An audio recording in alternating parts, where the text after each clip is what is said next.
बिस्मिल्लाहिर्रहमानिर्रहीम अस्सलाम वालेकुम। आज मैं आपके साथ शेयर करूंगी कि हमने आलू के निगेट्स और आलू की टिक्कियाँ कैसे बनानी हैं।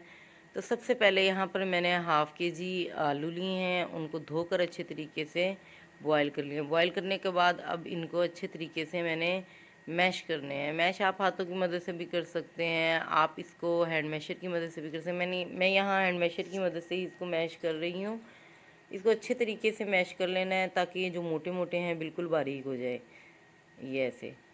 तो आज मैं बताऊंगी आप लोगों को कि 500 ग्राम आलू से मैंने और ये 50 रुपए के आलू लिए हैं, इससे कितनी सारी ढेर सारी टिक्कियाँ तैयार होंगी और निगेट्स तैयार होंगे बच्चों के लिए।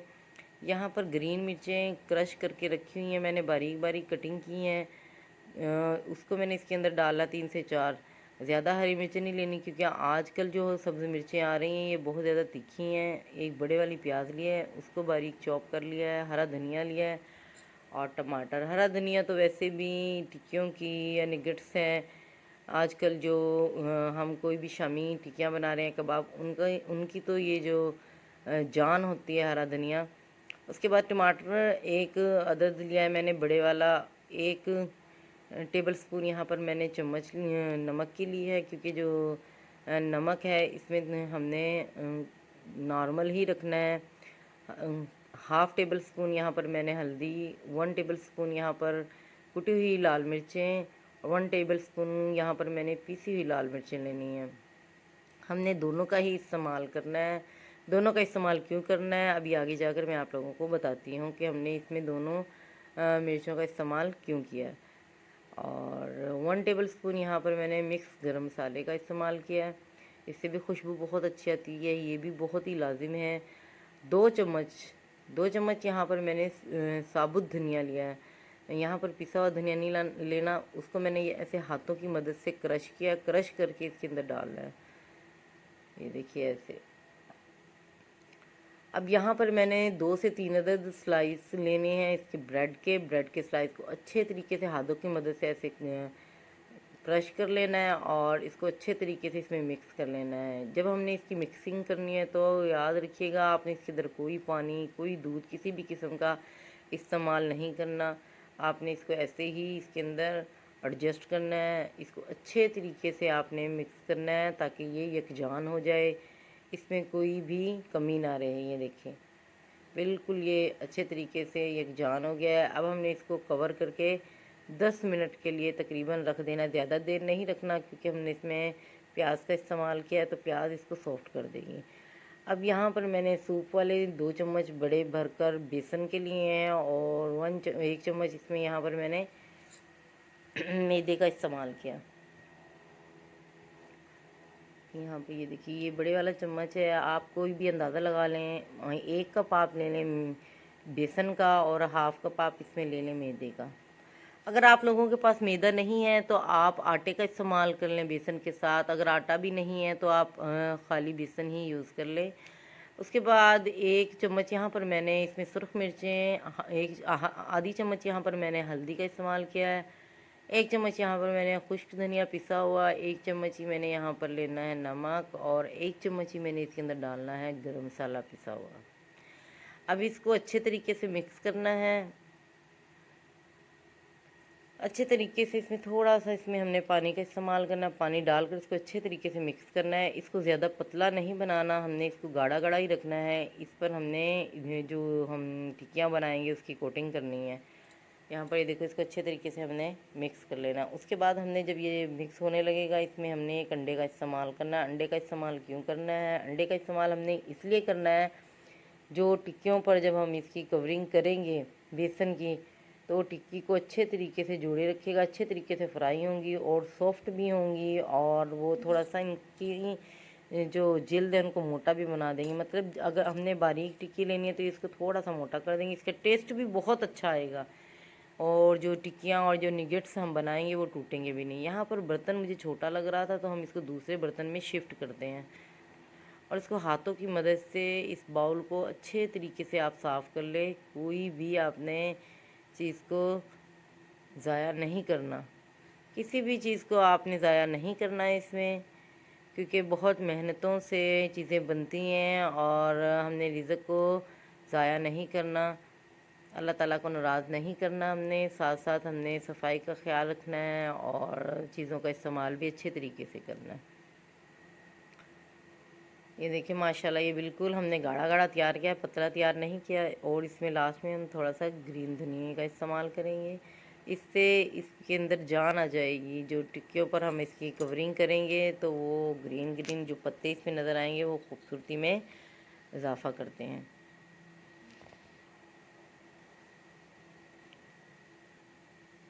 तो अचानक से कोई मेहमान आ जाए घर में, कोई समझ भी ना आए, तो आप झटपट से ये चीज़ें तैयार कर सकते हैं। अब दूसरी जानी मैंने यहाँ पर 2 कप मिक्स किए हुए हैं, हाथों की मदद से क्रश किए हुए मैंने यहाँ पर नूडल्स लिए हैं। तो ये नूडल्स आसानी से आपको बाज़ार से मिल जाएंगे। ये ऐसे क्रश किए हुए नूडल तो मैंने भी ये ऐसे ही लिए हैं। इससे ये है कि मज़ीद और हम इसको थोड़ा सा बारीक कर लेंगे ऐसे हाथों की मदद से, क्योंकि ये क्रंची होते हैं, ये फ़ौरन टूट जाते हैं। अब हमने यहाँ पर जो सामान तैयार करके रखा है, इसको 10 मिनट हो गए हैं। 10 मिनट में अब हमने हाथों की मदद से इसके अब हमने ये नगेट्स तैयार करने हैं। इसके नगेट्स तैयार करने के लिए आप इसको किसी भी शेप में तैयार कर सकते हैं, सर्कल में, एंगल में, ट्रायंगल में, आप कोई भी इसको शेप दे सकते हैं। लेकिन मुझे यहाँ पर बेहतर ये सर्कल वाली गोल शेप ही अच्छी लगी है, तो गोल शेप आसानी से इजीली बन जाते हैं। जी हाँ, अगर आपके यहाँ गेस्ट आए हुए हैं तो आप ज़रूर कोई भी इसको शेप दे सकते हैं। क्यूब शेप में भी दे सकते हैं आप इसको। अब हमने यहाँ पर इस बेसन की कोटिंग करनी है इस पर, और कोटिंग के बाद जो नूडल्स हमने क्रश किए हैं उस नूडल में इसको अच्छे तरीके से डिप करना है। ये देखिए ऐसे इसको अच्छे तरीके से, इसको फिर हमने साइड पर करना है। दूसरी जाने फिर हमने थोड़ा सा और ये जो आलू का सामान तैयार किया है इसको उठाना है, और ऐसे ही टिक्कियाँ हमने इसकी गोल शेप में भी बना लें। मैंने आपको बताया आप किसी भी शेप में बना लें। तो एक बात याद रखिए, जिस हाथ से आप इसको बेसन के अंदर डिप कर रहे हैं, दूसरे हाथ से आप इसको इसके अंदर नूडल के अंदर रखेंगे, क्योंकि मैंने अभी दिखाया है जिस हाथ से मैंने इसको इसके अंदर डिप किया है, अगर हम उसको उसी में करेंगे डिप इसमें नूडल्स में, तो ये होगा कि जो सारे नूडल्स है इस पर सारा बेसन लग जाएगा, तो ये गीले हो जाएंगे। गीले होने के बाद ये अच्छी तरीके से इसके ऊपर कोटिंग नहीं हो सके। अब ये है कि इसके ऊपर अच्छे तरीके से ये जम चुके हैं। एक पैन में मैंने ऑयल लिया है, ऑयल को अच्छे तरीके से गर्म कर लिया है, और जो यहाँ पर हमने फ्लेम है उसकी लो से मीडियम ही रखनी है। हाई फ्लेम पर हमने इसको कभी भी फ्राई नहीं करना। ये देखिए इसके अंदर हमने इसको ऐसे डाल दिया। अब हमने इसको 2 से 3 मिनट के बाद ऐसे इसको पलट देना है हमने। ये देखिए माशाल्लाह कितने खूबसूरत और रेडिश तैयार हो रहे हैं हमारे ये। और आप यकीन जाने ये इतने क्रंची हैं ना, आप टी टाइम में इसको किसी भी टाइम में, चाहे तो 3 बजे शाम के, 5 बजे, सुबह 9 बजे आप इसको इस्तेमाल कर सकते हैं। लेकिन बेहतर जो टी टाइम होता है वो 5 बजे का ही होता है।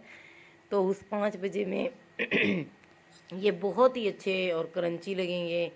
आप इसको ऐसे अपने बच्चों को भी बना कर दें, ख़ुद भी तैयार करें। घर में कोई अचानक से मेहमान आ जाएं, आप उनको भी ये बना कर दे सकते हैं। बहुत ही टेस्टी और क्रंची तैयार होंगे, और इसमें टाइम की भी बचत है।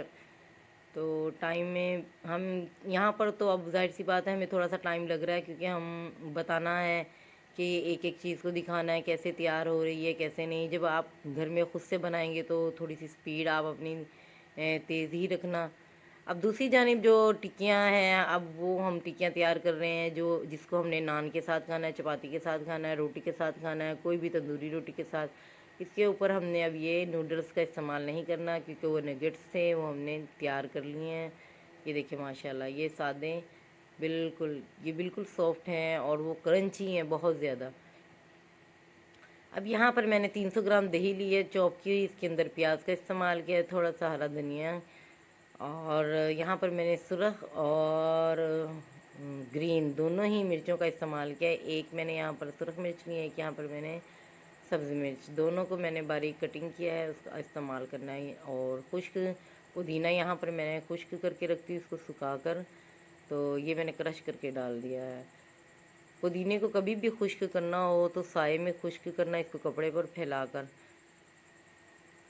हाफ़ टी स्पून मैंने यहाँ पर नमक का, हाफ़ टी स्पून यहाँ पर मैंने ब्लैक पेपर, और हाफ़ टी स्पून ही यहाँ पर मैंने मिक्स गरम मसाला। जी टेबल स्पून थोड़ा सा बड़ा होता है, हाफ़ टी स्पून थोड़ा सा छोटा होता है, तो इस बात का आप लोगों ने ख्याल ज़रूर रखना है। ये देखिए, आप इसमें नमक और मिर्चों का इस्तेमाल अपने हिसाब से कर सकते हैं। और जी मैं आपको ये बताती चल जाऊँ कि मैंने जो ये अब मैंने नगेट्स बनाए हैं इसमें दोनों मिर्चों का इस्तेमाल क्यों किया था, कुटी हुई और पिसी हुई भी, जबकि आलू हमारे पास 500 ग्राम थे। मैंने इसलिए इस्तेमाल किया, आपने देखा होगा कि मैंने इसमें ब्रेड का इस्तेमाल किया। ब्रेड वैसे ही मीठी होती है, सॉफ्ट होती है, तो वो तीखापन ख़त्म कर देती है, इसलिए मैंने इसमें दोनों ही मिर्चों का इस्तेमाल किया और साथ में ग्रीन मिर्च का भी इस्तेमाल किया था। अब आप ये देखें ये तैयार हो गई हैं, तो ये बहुत सॉफ्ट हैं ये वाली टिक्कियाँ। और जो नगेट्स तैयार किए हमने वो बिल्कुल क्रंची हैं। आप इसको केचप के साथ और जो रायता हमने तैयार किया है उसके साथ आप इसको इस्तेमाल करें। रायता हमने गाढ़ा ही रखना है, इसमें पानी का इस्तेमाल नहीं करना है। ये देखिए माशाल्लाह डिप किया और इसको मज़े से खाएंगे, बच्चे भी इसको शौक़ से खाएंगे। इसको केचप के साथ बच्चों को दें आप, बहुत ही अच्छे और मज़े के हैं।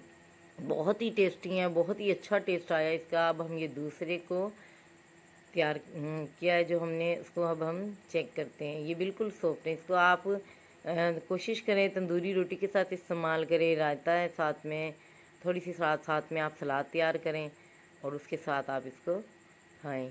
दोनों ही चीज़ें दोनों ही बहुत ही मज़े की बनी है, बहुत ही टेस्टी हैं, बहुत ही क्रंची है। तो प्लीज़ आप लोग इस रेसिपी को ज़रूर ट्राई कीजिएगा, मेरी इस रेसिपी को लाइक ज़रूर कीजिएगा। और वो लोग जो मेरे चैनल पर नए हैं मेरे चैनल को सब्सक्राइब कर लें, मेरी वीडियो को लाइक और शेयर किया। दुआओं में याद रखिएगा, तब तक के लिए अल्लाह हाफिज़।